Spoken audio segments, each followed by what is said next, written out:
ചോര കൊണ്ട് കണക്ക് തീർക്കുന്ന കഥകൾ മുംബൈ അധോലോകത്തിന് പുതിയതല്ല. കാത്തിരുന്നും പിന്തുടർന്നും ജീവനെടുത്ത് പക തീർക്കുമ്പോൾ കുറ്റബോധമാകില്ല, മറിച്ച് അഭിമാനബോധമാകും ഇത്തരം കുറ്റവാളികളെ നയിക്കുന്നത്. ഗുണ്ടക്കുടിപ്പക ഉച്ചസ്ഥായിലായിരുന്ന കാലത്ത് എതിർ സംഘങ്ങൾ മാത്രമല്ല, പോലീസ് ഉദ്യോഗസ്ഥരും ഇൻഫോർമർമാരുമൊക്കെ ഇങ്ങനെ വേട്ടയാടപ്പെട്ടിട്ടുണ്ട്. എന്നാൽ പോലീസ് നടപടികൾ ശക്തമാവുകയും അധോലോകത്തിന്റെ പ്രവർത്തനം ക്ഷയിക്കുകയും ചെയ്തപ്പോൾ ചോരക്കളികൾക്കും കുറവ് വന്നു. ആ മുംബൈയിൽ അപൂർവമായ ഒരു പകരം വീട്ടലിനാണ് പോയ വാരം സാക്ഷ്യം വഹിച്ചത്.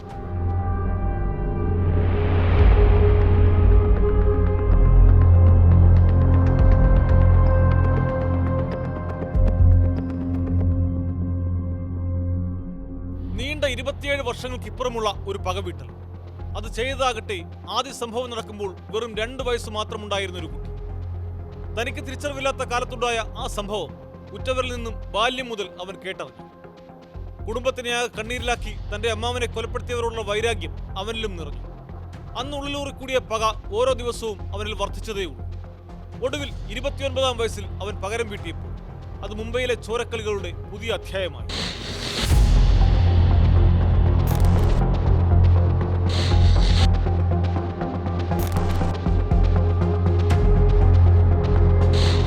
ബാല്യകാലം മുതൽ കേട്ടുവളർന്ന അമ്മാവന്റെ കൊലയ്ക്ക് പകരം വീട്ടിയത് അനന്തരവനാണ്. മുംബൈ അധോലോകത്തിലെ ഗുണ്ടയായിരുന്ന സാദിഖ് അലിയെ കൊല്ലാൻ പോലീസിന് രഹസ്യവിവരം നൽകിയ ആളെയാണ് അനന്തരവൻ സാദിഖ് ജവാറും കൂട്ടാളി നൌഷാദ് മിത്താനിയും ചേർന്ന് വകവരുത്തിയത്.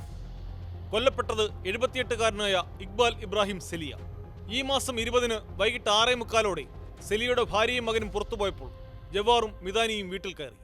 തുടർന്ന് സെലിയെ വെട്ടിക്കൊലപ്പെടുത്തുകയായിരുന്നു. പ്രദേശത്തെ CCTV ക്യാമറ ദൃശ്യങ്ങളാണ് പ്രതികളിലേക്കെത്താൻ പോലീസിനെ സഹായിച്ചത്. ഒടുവിൽ കഴിഞ്ഞ ദിവസം പ്രതികൾ വലയിലായപ്പോഴാണ് പോലീസിനെ പോലും അമ്പരപ്പിച്ച പ്രതികാര കഥയുടെ ചുരുളഴിഞ്ഞത്. ഫുട്പാത്തിൽ ഷൂസ് വിറ്റിരുന്ന സാദിഖ് അലിയ ഹപ്തവിരിക്കുന്ന ഗുണ്ടാസംഘങ്ങളുടെ ശല്യം കാരണം പൊറുതിമുട്ടിയാണ് അധോലോകത്തിന്റെ ഇരുണ്ട വഴിയിലേക്ക് ഇറങ്ങിയത്. അരുൺഗാവിലൂടെ സംഘത്തിലൂടെയാണ് സാദിഖ് അലിയുടെ തുടക്കം. പിന്നീട് ഡി കമ്പനിയിൽ ചോട്ടാ ഷക്കീലിന്റെ ഗ്രൂപ്പിലായി.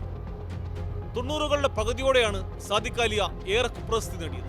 കാലിയെയും ഇപ്പോൾ പാകിസ്ഥാനിലാണെന്ന് കരുതപ്പെടുന്ന ഷാർപ്പ് ഷൂട്ടർ മുന്ന ജിങ്കാദയും ഒരുമിച്ച് പല കൊലപാതകങ്ങൾ നടത്തിയതാണ് പറയപ്പെടുന്നത്.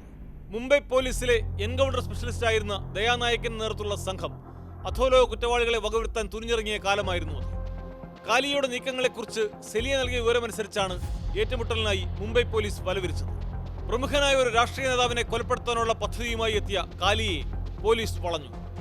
1999-ൽ ദാദറിൽ നടന്ന പോലീസ് ഏറ്റുമുട്ടലിൽ സാദിഖ് അലിയ കൊല്ലപ്പെടുമ്പോൾ അനന്തരവൻ സാദിഖ് ജവാറിന് വെറും 2 വയസ്സ് മാത്രമേ ഉണ്ടായിരുന്നു.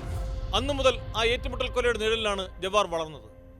നാഗ്പട നിവാസിയായ സെലിയാണ് തന്റെ അമ്മാവന്റെ വിധി നിർണയിച്ചതെന്ന് മറ്റു ബന്ധുക്കളെ പോലെ ജവാറും വിശ്വസിച്ചു. അതാണ് 27 വർഷങ്ങൾക്കിപ്പുറമുള്ള കൊലപാതകത്തിൽ കലാശിച്ചതെന്ന് പോലീസ് പറയുന്നു. സാദിഖിന്റെ കൊലപാതകത്തിന് പകരം വീട്ടാൻ ഇളയ സഹോദരൻ ആരിഫ് കാലിയ ഗുണ്ടാസംഘത്തിൽ ചേർന്നെങ്കിലും 2002-ൽ പോലീസിന്റെ എൻകൗണ്ടറിൽ കൊല്ലപ്പെട്ടു.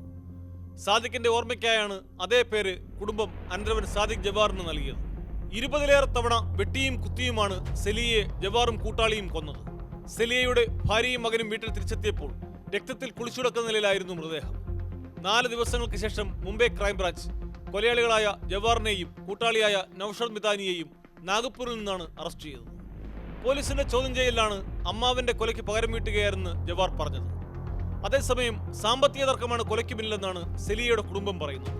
തുടക്കത്തിൽ പറഞ്ഞതുപോലെ മുംബൈ അധോലോകത്തിൽ കുടിപ്പകയും ചോര കൊണ്ടുള്ള കണക്ക് തീർക്കലുകളുമൊന്നും പുതുമയല്ല.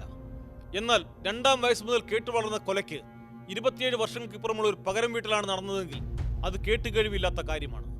അതുകൊണ്ട് തന്നെ സെലിയ കൊലക്കേസും ജവാറും മുംബൈ പോലീസിന്റെ ക്രൈം റെക്കോർഡുകളിൽ വേറിട്ടു നിൽക്കും. കൂടുതൽ വാർത്തകൾക്ക് news 18 Keralam YouTube channel subscribe ചെയ്യുക.